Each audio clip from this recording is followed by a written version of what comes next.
वह अब वही बेटी है जिस पर कभी सिराज साहब फख्र किया करते थे, वही बेटी जिसे वह बचपन में सीने से लगाकर उसके रोशन मुस्तकबिल के सपने देखा करते थे। आज का दिन हादिया के लिए उसी ख्वाब की ताबीर था, क्योंकि आज वह पहली बार पुलिस ऑफिसर की वर्दी पहनकर अपने घर लौट रही थी। उसके दिल में खुशी का समंदर उमड़ रहा था, मगर ये समंदर दरवाजे तक पहुंचते पहुंचते अजीब बेचैनी में बदलने लगा। घर के अंदर से आती सिसकियों की आवाजों ने उसके कदम रोक लिए। दिल जोर जोर से धड़कने लगा, जैसे कोई अनहोनी उसका इंतजार कर रही हो। उसे लगा मानो उसकी बरसों की संभाली हुई खुशी अब चकनाचूर होने वाली है। जैसे ही उसने दरवाजा खोला, उसकी सारी उम्मीदें एक पल में टूट गईं। न कोई मुस्कुराहट थी, न मुबारकबाद, न बाप की आंखों में चमकता हुआ फख्र। हॉल के बीचों बीच सफेद चादर में लिपटी सिराज साहब की बेजान लाश पड़ी थी। चारों तरफ मातम था, रोती हुई औरतें थीं, टूटी टूटी सांसों की आवाजें थीं। हादिया की दुनिया जैसे एक ही झटके में उजड़ गई। उसकी आंखें फटी की फटी रह गईं और हलक में अटकी चीख बाहर ना आ सकी। वह लड़खड़ाते हुए अपने बाप के पास पहुंची। ठंडे हाथों को छूते ही उसके पूरे जिस्म में सिहरन दौड़ गई। उसने बाप का चेहरा थाम लिया, मगर वहां न कोई हरकत थी, न कोई जवाब, न कोई सांस। उसी लम्हे उसके जहन में एक नाम गूंज उठा, काशान। वही काशान जिसने लगातार जानी अजियत देकर उसके बाप को जीने से मजबूर कर दिया था। धमकियां, ब्लैकमेलिंग और जिल्लत, हर वार ने सिराज साहब को अंदर से तोड़ दिया था। हादिया के अंदर का दर्द अब गुस्से में बदल चुका था। उसकी आंखों से आंसू बह रहे थे, मगर दिल में बदले की आग धधक रही थी। वह जान चुकी थी कि अब उसकी जंग सिर्फ वर्दी की नहीं रही, यह उसके बाप की आखिरी सांसों का हिसाब था। इसी बीच घर पर एक और आफत टूट पड़ी। फैजा अचानक गायब हो गई। तलाश शुरू हुई, मगर जल्द ही सच्चाई सामने आ गई। फैजा को अगवा किया गया था, और अगवा करने वाला कोई और नहीं, वही काशान था। जब यह केस पुलिस डिपार्टमेंट से होकर हादिया के हाथों में आया, तो वह समझ गई कि यह सब एक ही शख्स की शैतानी चाल है। हादिया ने एक पल भी गंवाए बिना केस संभाल लिया। दिन रात उसने सुराग जोड़े, लोकेशन ट्रेस की, और आखिरकार वह लम्हा आ ही गया जब काशान की आखिरी पनाह का पता चल गया। वह खुद सबसे पहले वहां पहुंची। एक वीरान इमारत, खामोशी और खौफ से भरी हुई। अंदर का मंजर उसकी रूह तक को हिला गया। फैजा बंधी हुई खड़ी थी, डर से कांप रही थी, और सामने खड़ा था काशान, उस चेहरे पर शैतानी इत्मीनान की मुस्कान। मगर जैसे ही उसकी नजर हादिया की वर्दी पर पड़ी, उसके चेहरे का रंग उड़ गया। दोनों की नजरें टकराईं,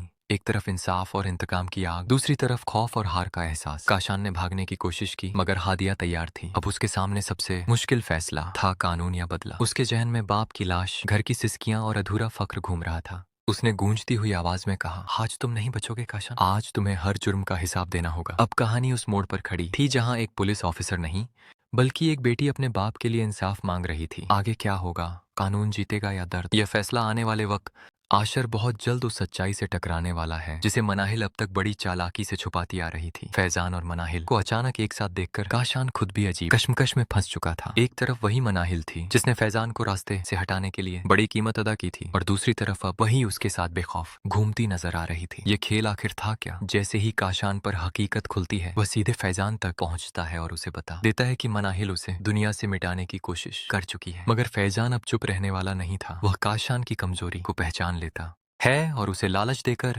आशर के सामने मनाहिल का असली चेहरा बेनकाब करने की ठान लेता है। काशान, जो असल में किसी का कातिल नहीं था, फैजान को नुकसान पहुंचाने के बजाय हालात से अपना फायदा उठाने का फैसला करता है और सच्चाई को सामने लाने के लिए तैयार हो जाता है। उधर मनाहिल को जरा भी अंदाजा नहीं था कि उसकी हर चाल उसे किस खौफनाक अंजाम की तरफ धकेल रही है। जिस दिन यह सच आशर के सामने आएगा, वह न सिर्फ मनाहिल को अपनी जिंदगी से बल्कि इस घर से भी निकाल बाहर करेगा। हालात यहाँ तक बिगड़ जाएंगे कि उसका अपना बाप भी यह जानकर उससे मुंह मोड़ लेगा कि उसकी बेटी ने अपने ही भतीजे की जान लेने की साजिश रची थी। वहीं हादिया भी अब काशाना को उसके अंजाम तक पहुंचाने का पूरा इरादा कर चुकी है। कहानी का एक और दिलचस्प मोड़ ये है कि क्या बतूल आशर की माफी कबूल कर पाएगी या नहीं, ये जानने के लिए आगे के एपिसोड का इंतजार करना होगा। इधर एक वीरान और अंधेरी जगह पर फिजा को काशान के गुंडे बेरहमी से घसीटते हुए लाते हैं और एक टूटी फूटी कुर्सी से बांध देते हैं। डर और घबराहट से उसकी चीख निकल जाती है। वह पूछती है कि उसे यहाँ क्यों लाया गया है और उसने उनका क्या बिगाड़ा है। तभी अंधेरे से एक जाना पहचाना मगर खौफनाक चेहरा उभरता है। काशान के होठों पर जहरीली मुस्कान फैल जाती है। उसे देखते ही फिजा गुस्से और नफरत से कांप उठती है। काशान ठंडे लहजे में कहता है कि उसकी बस एक छोटी सी ख्वाहिश है, शादी। ये सुनते ही फिजा का खून खौल उठता है। वह मोबाइल मांगकर आशर को कॉल करने की बात करती है, मगर काशान हंसते हुए कह